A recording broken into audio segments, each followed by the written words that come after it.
بسم اللہ الرحمن الرحیم۔ ناظرین، آج کی اس ویڈیو میں ہم آپ کو بتائیں گے کہ ہندوستان پر کس نبی کو مبعوث کیا گیا۔ قرآن کریم کی سورہ رعد میں اللہ تعالیٰ واضح طور پر فرماتا ہے کہ ہم نے ہر قوم کے اندر ڈر سنانے والا بھیجا۔ پھر حدیث مبارکہ سے ہمیں پتہ چلتا ہے کہ پوری دنیا کی ہر ایک قوم پر ہر جگہ انسانیت جہاں بھی آباد تھی 1,24,000 پیغمبر بھیجے گئے، لیکن ناموں کا ذکر صرف 25 انبیاء کرام علیہ السلام کا ہی موجود ہے۔ اگر ان کے نام، زندگی اور قوموں کے حالات کے بارے میں بیان کیا جاتا تو قرآن کریم ہدایت اور عبرت کی کتاب کی بجائے تاریخ کی کتاب زیادہ معلوم ہوتی، اس لیے ان کا ذکر کرنا ضروری نہیں تھا۔ مگر آج ہندو مذہب کے لوگوں کا یہ دعویٰ ہے کہ ان کا ہندو مذہب مسلمانوں کی تاریخ سے بھی ہزاروں سال پرانا ہے، اور نہ ہی ہندوستان کی سرزمین پر کوئی نبی بھیجا گیا۔ ان کے پاس بھی قرآن مجید کی ہی طرح بھگوان کی طرف سے بھیجی ہوئی کتاب ہے، جو وید اس کی صورت میں موجود ہے، جس میں کسی بھی پیغمبر کا کوئی ذکر موجود نہیں، جبکہ سورہ انبیاء آیت نمبر 107 کے اندر اللہ تعالیٰ فرماتا ہے کہ ہم نے آپ کو تمام جہانوں کے لیے یعنی قیامت تک کے انسانوں کے لیے ہدایت بنا کر بھیجا،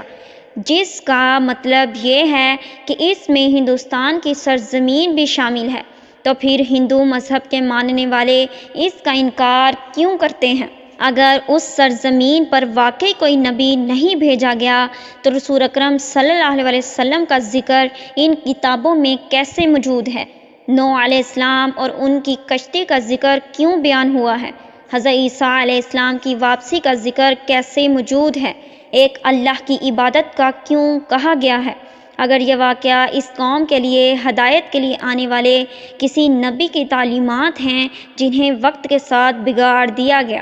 وہ کون سے پیغمبر ہیں؟ سوال یہ ہے کہ یہ ہندو کس نبی کی قوم ہے؟ آئیے اس کا جواب تاریخ سے جاننے کی کوشش کرتے ہیں اور ایسے حقائق جانتے ہیں جسے تمام ہندو پنڈت اور اسکالر سبھی چھپاتے ہیں۔ ہندو مذہب کے ماننے والوں کا یہ دعویٰ ہے کہ یہ دنیا کا ماننے والا سب سے قدیم ترین مذہب ہے، اتنا قدیم کہ جب اسلام اور مسلمانوں کا نام و نشان بھی نہیں تھا، جو کہ صحیح بھی ہے۔ اگر و کفر و شر کی ابتدا اسی دن سے ہو گئی تھی جس دن حضرت آدم علیہ السلام کے بیٹے قابیل نے حابیل کو قتل کیا تھا اور ان سے الگ ہو کر کفر و شرک میں مبتلا ہو گیا۔ حضرت ابراہیم علیہ السلام کی قوم بھی بت پرست تھی۔ حضرت موسیٰ علیہ السلام کی قوم نے بھی ایک دفعہ سونے کے بچھڑے کی عبادت شروع کر دی، یہاں تک کہ رسول اللہ صلی اللہ علیہ وسلم کے اعلان نبوت سے قبل خانہ کعبہ کے اندر 360 بت تھے، جسے فتح مکہ کے موقع پر صحابہ کرام رضوان اللہ اجمعین نے توڑ دیا تھا اور ان کو چور چور کر دیا تھا، جس سے یہ معلوم ہوتا ہے کہ بت پرستی تو دنیا کے پہلے انسان حضرت آدم علیہ السلام کی نافرمان اولاد کے وقت سے آج تک موجود ہے، بلکہ اس کا تعلق کسی مذہب سے نہیں بلکہ گمراہی سے ہے، جو کہ شیطان ان سے کرواتا رہا اور ان کو بہکاوے میں لاتا رہا اور اللہ تعالیٰ کا نافرمان کرتا رہا۔ یہاں تک کہ ہندوستان کی سرزمین کا تعلق ہے، یہاں پر ان لوگوں کی ہدایت کے لیے یقیناً کئی پیغمبر بھیجے گئے جن کی کچھ تعلیمات کو آج بھی صحیح حالت میں رکھا گیا ہے،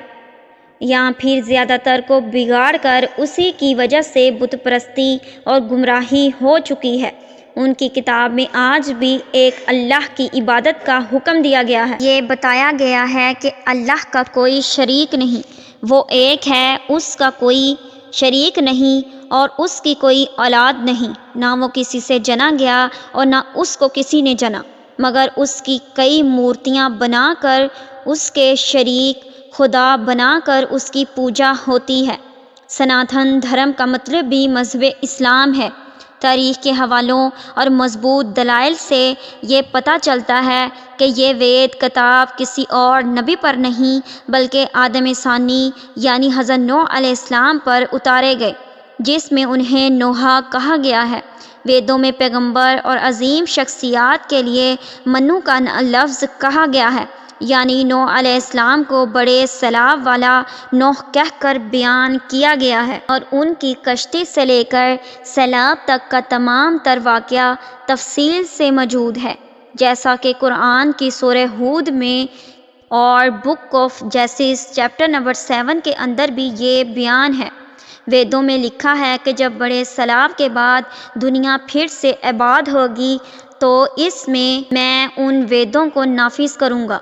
فرانس کے ایک رائٹر اے ٹباوس کو 40 سال تک پڑھا اور بتایا ہے کہ طوفان نوح کے بعد ہندوستان کی سرزمین ایک صحرا کی طرح تھی جسے آباد کیا گیا۔ حضرت ابو سعید خدری رضی اللہ تعالیٰ عنہ سے روایت ہے کہ رسول اللہ صلی اللہ علیہ وسلم نے فرمایا کہ قیامت کے دن حضرت نوح علیہ السلام اور ان کی قوم کو بلایا جائے گا، اور اللہ تعالیٰ نوح علیہ السلام سے یہ سوال کریں گے کہ کیا آپ نے اپنی قوم تک میرا پیغام پہنچایا تھا؟ حضرت نوح علیہ السلام فرمائیں گے کہ بے شک میرے مالک،